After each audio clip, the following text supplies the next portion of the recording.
ಜೈ ರಾಮಕೃಷ್ಣ. ನಮಸ್ತೆ. ಯುಗಾವತಾರ ಶ್ರೀರಾಮಕೃಷ್ಣ ಗ್ರಂಥಾಧ್ಯಯನಕ್ಕೆ ತಮ್ಮೆಲ್ಲರಿಗೂ ಸ್ವಾಗತ. ಸಂಚಿಕೆ 118, ಅಧ್ಯಾಯ 72, ದಲಿತರ ದಾತಾರ. ಶ್ರೀರಾಮಕೃಷ್ಣರು ದಕ್ಷಿಣೇಶ್ವರಕ್ಕೆ ಮರಳಿದ ಕೆಲ ದಿನಗಳಲ್ಲೇ ಮಥುರನಿಗೆ ಕೆಲವು ತೀರ್ಥಕ್ಷೇತ್ರಗಳತ್ತ ಯಾತ್ರೆ ಹೋಗಬೇಕೆಂಬ ಇಚ್ಛೆಯುಂಟಾಯಿತು. ಈ ಇಚ್ಛೆಯ ಹಿಂದೆ ಮತ್ತೊಂದು ಉದ್ದೇಶವಿತ್ತು. ಶ್ರೀರಾಮಕೃಷ್ಣರನ್ನು ತನ್ನೊಂದಿಗೆ ಕರೆದೊಯ್ಯಬೇಕು, ಅವರಿಗೂ ಆ ಸ್ಥಳಗಳನ್ನೆಲ್ಲ ತೋರಿಸಬೇಕು ಮತ್ತು ಆ ಮೂಲಕ ಅವರೊಂದಿಗೆ ಇನ್ನಷ್ಟು ನಿಕಟವಾಗಿ ಇದ್ದು ಇನ್ನಷ್ಟು ಆನಂದವನ್ನು ಸವಿಯುವ ಭಾಗ್ಯ ತನ್ನದಾಗಬೇಕೆಂಬುದೇ ಆ ಉದ್ದೇಶ. ಆದರೆ ಯಾತ್ರೆಗೆ ಬರಲು ಶ್ರೀರಾಮಕೃಷ್ಣರು ಒಪ್ಪಬೇಕು ಅಷ್ಟೇ. ಮಥುರನೂ ಅವನ ಹೆಂಡತಿ ಜಗದಂಬಾ ದಾಸಿಯೂ ಬಂದು ಬಹಳವಾಗಿ ಪ್ರಾರ್ಥಿಸಿಕೊಂಡರು. ಶ್ರೀರಾಮಕೃಷ್ಣರು ಅವರೊಂದಿಗೆ ಬರಲು ಒಪ್ಪಿದರು. ಈಗ ದಂಪತಿಗಳಿರುವರಿಗೂ ಹಿಡಿಸಲಾರದ ಹಿಗ್ಗು. ಮಥುರನಂಥ ಶ್ರೀಮಂತ ಏನು ಮಾಡಿದರೂ ಭಾರಿಯಾಗಿಯೇ ಇರಬೇಕಲ್ಲವೇ? ತೀರ್ಥಯಾತ್ರೆಯ ಕಾರ್ಯಕ್ರಮವೂ ಅವನ ಶ್ರೀಮಂತಿಕೆಗೆ ತಕ್ಕಂತೆಯೇ ಇತ್ತು. ಶ್ರೀರಾಮಕೃಷ್ಣರು ಚಂದ್ರಮಣಿ ದೇವಿ ಹಾಗೂ ಹೃದಯನಲ್ಲದೆ ಮಥುರನೊಂದಿಗೆ ಅವನ ಸಮಸ್ತ ಕುಟುಂಬ ವರ್ಗ, ಕೆಲವರು ಆಳುಕಾಳುಗಳು, ಅಡುಗೆಯವರು, ಹೀಗೆ ಎಲ್ಲ ಸೇರಿ ಯಾತ್ರೆಯ ತಂಡದಲ್ಲಿ ಸುಮಾರು 125 ಜನ ಇದ್ದರು. 4-5 ತಿಂಗಳ ಸುದೀರ್ಘ ಯಾತ್ರೆ ಅದು. ಈ ಯಾತ್ರೆ ಅತ್ಯಂತ ಸಂತಸಕರವಾಗಿ, ಯಾವುದಕ್ಕೂ ಕೊರತೆ ಇಲ್ಲದಂತೆ ನೆರವೇರುವುದಕ್ಕಾಗಿ ಮಥುರ ಎಲ್ಲ ವ್ಯವಸ್ಥೆಯನ್ನೂ ಮಾಡಿದ. ರೈಲಿನಲ್ಲಿ ಪ್ರಯಾಣ, 2ನೇ ದರ್ಜೆಯ 1 ಬೋಗಿ ಹಾಗೂ 3ನೇ ದರ್ಜೆಯ 3 ಬೋಗಿಗಳನ್ನು ಮೀಸಲಾಗಿರಿಸಲಾಯಿತು. ಶ್ರೀರಾಮಕೃಷ್ಣರು, ಅವರ ತಾಯಿ, ಹೃದಯ, ಮಥುರ ಹಾಗೂ ಅವನ ಆಪ್ತೇಷ್ಟರಿಗಾಗಿ 2ನೇ ದರ್ಜೆಯ ಬಂಡಿ, ಇತರರಿಗೆ ಉಳಿದ 3 ಬಂಡಿಗಳು. ಈ 4 ಬಂಡಿಗಳನ್ನು ಕಲ್ಕತ್ತಾ ಕಾಶಿಗಳ ನಡುವೆ ತಮಗೆ ಬೇಕಾದ ನಿಲ್ದಾಣದಲ್ಲಿ ಬೇರ್ಪಡಿಸಿ ಅವರು ಅಲ್ಲಿನ ಸುತ್ತಮುತ್ತಲ ಸ್ಥಳಗಳನ್ನೆಲ್ಲ ನೋಡಿಕೊಂಡು ಪ್ರಯಾಣವನ್ನು ಮುಂದುವರಿಸಲಾಗುವಂತೆ ರೈಲ್ವೆಯವರೊಂದಿಗೆ ಒಪ್ಪಂದವಾಯಿತು. ಶ್ರೀರಾಮಕೃಷ್ಣರು ಮಥುರನೊಂದಿಗೆ ತೀರ್ಥಯಾತ್ರೆಗೆ ಹೊರಟದ್ದೊಂದು ಗಮನೀಯವಾದ ಸ್ವಾರಸ್ಯಕರ ಪ್ರಸಂಗ.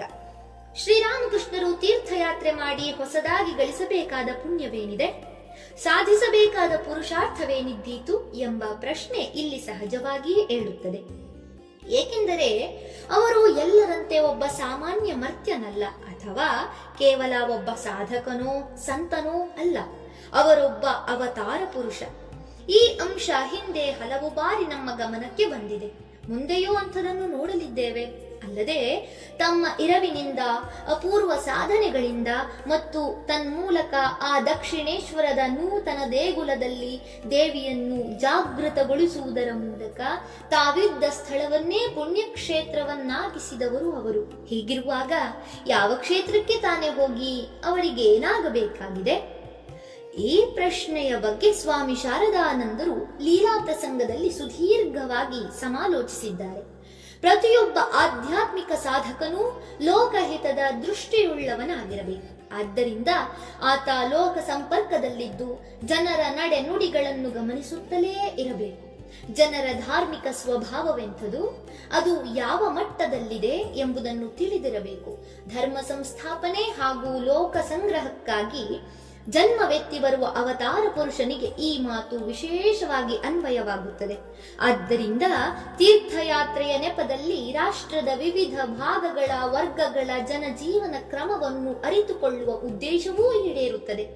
ಶ್ರೀರಾಮಕೃಷ್ಣರ ವಿಷಯದಲ್ಲಿ ಈ ಮಾತು ಬಹುಮಟ್ಟಿಗೆ ನಿಜವಾಯಿತೆಂಬುದರಲ್ಲಿ ಸಂದೇಹವಿಲ್ಲ. ಮಾಯೆಯ ಆವರಣವನ್ನು ಭೇದಿಸಿ ಅಖಂಡ ಸಚ್ಚಿದಾನಂದದ ದರ್ಶನ ಮಾಡಲು ಶಕ್ತನಾದ ಮನುಷ್ಯನ ಅಂತರ್ದೃಷ್ಟಿಯು ಅತ್ಯಂತ ತೀಕ್ಷ್ಣವೂ ಸೂಕ್ಷ್ಮವೂ ಆಗಿರುತ್ತದೆ. ತತ್ಪರಿಣಾಮವಾಗಿ ಸಾಧಾರಣ ಪ್ರಜ್ಞೆಯಲ್ಲಿರುವಾಗಲೂ ಆತನ ಮನಸ್ಸು ವಿಶೇಷ ಶಕ್ತಿಯಿಂದ ಕೂಡಿರುತ್ತದೆ. ಶ್ರೀರಾಮಕೃಷ್ಣರ ಮನಸ್ಸು ಹೀಗೆಯೇ ಸಿದ್ಧವಾಗಿತ್ತು. ವ್ಯಕ್ತಿಯ 1-2 ಮಾತುಗಳನ್ನು ಕೇಳಿದರೆ ಸಾಕು, ಈ ಮಾತುಗಳ ಆಂತರ್ಯದ ಭಾವಗಳೆಂಥವು, ಅವನ ಸ್ವಭಾವವೆಂಥದು ಎಂಬುದು ನಿಚ್ಚಳವಾಗಿ ಗೋಚರವಾಗುತ್ತಿತ್ತು. ಹಾಗೆಯೇ ಸಮಾಜ ಜೀವನದ ವಿಷಯದಲ್ಲೂ ಸಹ. ಸುಮ್ಮನೆ 4-6 ಘಟನೆಗಳನ್ನು ಈಕ್ಷಿಸಿದರಾಯಿತು. ದೇಶದ ಇಂದಿನ ಪರಿಸ್ಥಿತಿ ಏನು, ಸಮಾಜ ಯಾವ ನಿಟ್ಟಿನಲ್ಲಿ ಸಾಗುತ್ತಿದೆ ಎಂಬುದನ್ನು ಕ್ಷಣ ಮಾತ್ರದಲ್ಲಿ ಅರಿಯಬಲ್ಲವರಾಗಿದ್ದರು. ಅಲ್ಲದೆ ವ್ಯಕ್ತಿಗಳ ಹಾಗೂ ಸಮಾಜದ ಸಮಸ್ಯೆಗಳ ಪರಿಹಾರವನ್ನೂ ಅವರು ಅಷ್ಟೇ ಬೇಗ ಸೂಚಿಸಬಲ್ಲವರಾಗಿದ್ದರು. ಶ್ರೀರಾಮಕೃಷ್ಣರು ತೀರ್ಥಯಾತ್ರೆ ಮಾಡಿದುದರ ಮತ್ತೊಂದು ಕಾರಣವನ್ನು ಶಾಸ್ತ್ರದೃಷ್ಟಿಯಿಂದ ನೋಡಿ ತಿಳಿಯಬಹುದು. ಲೋಕದ ಜನರೆಲ್ಲ ತೀರ್ಥಕ್ಷೇತ್ರಗಳಿಗೆ ಹೋಗಿ ಹೋಗಿ ತಮ್ಮ ಭಾವಕ್ಕೆ ಹಾಗೂ ಯೋಗ್ಯತೆಗೆ ಅನುಸಾರವಾಗಿ ಆಧ್ಯಾತ್ಮಿಕ ಪ್ರಚೋದನೆಯನ್ನು ಪಡೆದುಕೊಳ್ಳುತ್ತಾರೆ, ಪುಣ್ಯ ಸಂಪಾದನೆ ಮಾಡುತ್ತಾರೆ, ಕ್ಷೇತ್ರದ ಮಹಿಮೆಯೊಂದಿಷ್ಟನ್ನು ಮೈಗೂಡಿಸಿಕೊಳ್ಳುತ್ತಾರೆ. ಆದರೆ ಸಂತರು, ಮಹಾಪುರುಷರು ತೀರ್ಥಕ್ಷೇತ್ರಗಳಿಗೆ ಹೋಗುವುದು ಆ ಕ್ಷೇತ್ರಗಳ ಮಹಿಮೆಯನ್ನೇ ಹೆಚ್ಚಿಸಲು, ತಮ್ಮ ವಿಶೇಷ ಭಗವದ್ಭಾವಗಳನ್ನು ದಾರಿ ಎರೆಯಲು. ತೀರ್ಥಿ ಕುರ್ವಂತಿ ತೀರ್ಥಾನಿ, ಕ್ಷೇತ್ರಂ ಕುರ್ವಂತಿ ಕ್ಷೇತ್ರಾಣಿ ಎಂಬುದು ಶಾಸ್ತ್ರವಾಕ್ಯ. ಶ್ರೀರಾಮಕೃಷ್ಣರು ಈ ಕುರಿತಾಗಿ ಹೀಗೆ ಹೇಳುತ್ತಿದ್ದರು: ಯಾವ ಸ್ಥಳದಲ್ಲಿ ಅನೇಕರು ಭಗವತ್ ಸಾಕ್ಷಾತ್ಕಾರಕ್ಕಾಗಿ ಬಹುದಿನಗಳ ಕಾಲ ಧ್ಯಾನ, ಜಪ, ತಪ, ವ್ರತ, ಉಪಾಸನೆಗಳನ್ನು ಮಾಡಿರುತ್ತಾರೋ ಅಲ್ಲಿ ಭಗವಂತನ ಮಹಿಮೆ ಇದ್ದೇ ಇರುತ್ತದೆ ಎಂದು ತಿಳಿ. ಅವರ ಭಕ್ತಿಯಿಂದಾಗಿ ಅಲ್ಲಿ ದೈವತ್ವವು ಘನೀಭವಿಸಿರುತ್ತದೆ. ಆದ್ದರಿಂದ ಅಲ್ಲಿ ಸಹಜವಾಗಿಯೇ ಭಗವದ್ಭಾವದ ಉದ್ದೀಪನೆಯೂ ಭಗವಂತನ ದರ್ಶನವೂ ಆಗುತ್ತದೆ. ಯುಗ ಯುಗಾಂತರಗಳಿಂದಲೂ ಎಷ್ಟೋ ಜನ ಸಾಧು ಸಂತರು, ಸಿದ್ಧ ಪುರುಷರು ಈ ಕ್ಷೇತ್ರಗಳಿಗೆ ಬಂದಿದ್ದರು. ಬೇರೆಲ್ಲ ಕಾಮನೆಗಳನ್ನೂ ತೊರೆದು ಪಣ ತೊಟ್ಟು ಭಗವಂತನ ಸ್ಮರಣೆ ಮಾಡಿದ್ದರು. ಆದ್ದರಿಂದ ಭಗವಂತ ಒಂದು ದೃಷ್ಟಿಯಿಂದ ಎಲ್ಲೆಡೆ ವ್ಯಾಪಕನಾಗಿದ್ದರೂ ತೀರ್ಥಕ್ಷೇತ್ರಗಳಲ್ಲಿ ಅವನ ಪ್ರಕಾಶ ಹೆಚ್ಚು.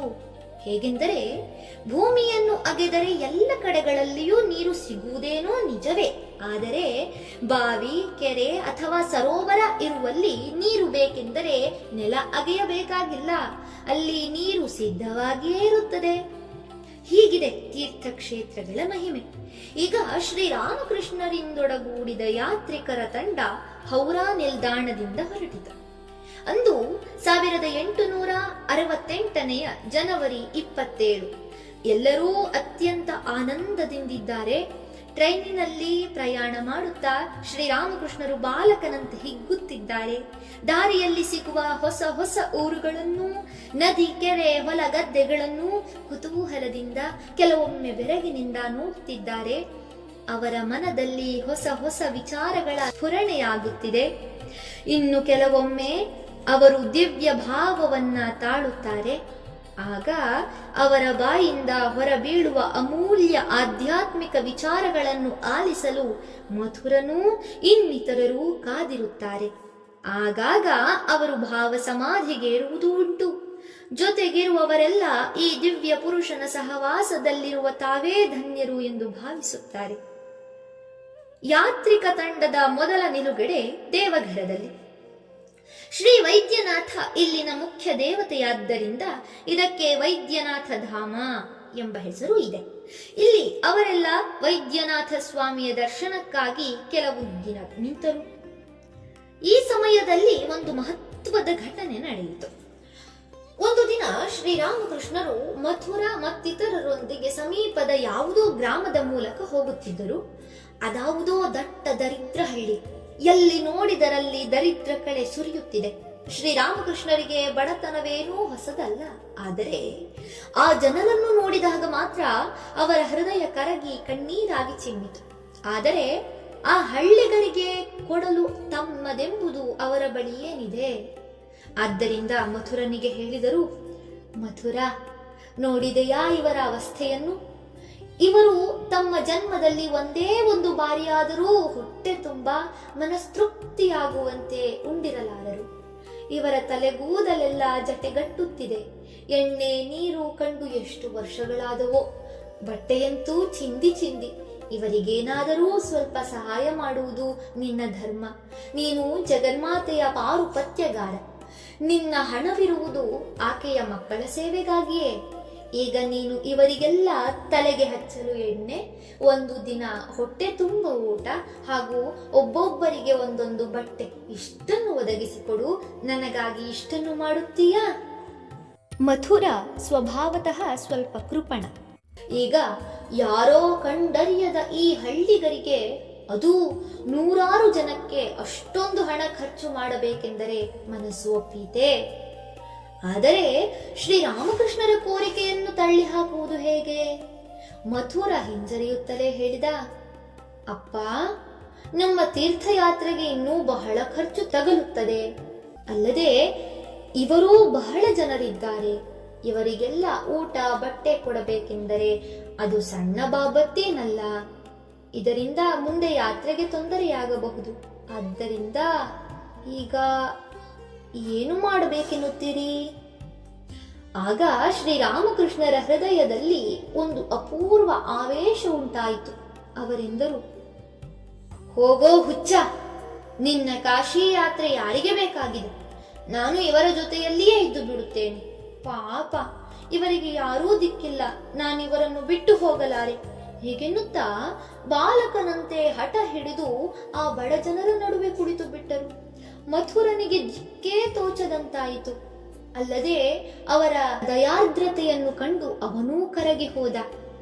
ಆಗಲಿ, ಖಂಡಿತ ಹಾಗೆಯೇ ಮಾಡೋಣ.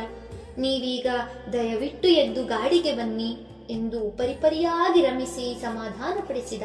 ಮತ್ತು ಕೂಡಲೇ ಆ ಜನರಿಗೆಲ್ಲ ತಲೆಗೆ ಎಣ್ಣೆ ಕೊಟ್ಟು ಹೊಟ್ಟೆ ತುಂಬ ಉಣಬಡಿಸಲು ವ್ಯವಸ್ಥೆ ಮಾಡಿದ. ತನ್ನ ಕಡೆಯವರನ್ನು ಕಳುಹಿಸಿ ಕಲ್ಕತ್ತದಿಂದ ಥಾನುಗಟ್ಟಲೆ ಬಟ್ಟೆಯನ್ನು ತರಿಸಿ ಹಂಚಿದ. ಆ ಬಡ ಜನರ ಮುಖದಲ್ಲಿ ಮಿನುಗಿದ ಸಂತಸವನ್ನು ಕಂಡು ಶ್ರೀರಾಮಕೃಷ್ಣರು ಆನಂದದಿಂದ ಬೀಗಿದರು. ಅವರ ಆ ಆನಂದವನ್ನು ಕಂಡು ತಾನು ಕೃತಾರ್ಥನಾದೆನೆಂದುಕೊಂಡ ಮಥುರ. ಧನ್ಯವಾದಗಳು. ಇಂದಿಗೆ ಅಧ್ಯಾಯ 72 ಸಂಪೂರ್ಣವಾಯಿತು. ಮುಂದಿನ ಸಂಚಿಕೆಯಲ್ಲಿ ಹೊಸ ಅಧ್ಯಾಯವನ್ನ ಪ್ರಾರಂಭಿಸೋಣ. ಓಂ ಶಾಂತಿ ಶಾಂತಿ ಶಾಂತಿ. ಹರಿ ಓಂ ತತ್ಸತ್. ಶ್ರೀರಾಮಕೃಷ್ಣಾರ್ಪಣಮಸ್ತು. ಸರ್ವೇ ಜನ ಸುಖಿನೋ ಭವಂತು. ಜೈ ಶ್ರೀಮಾತಾ.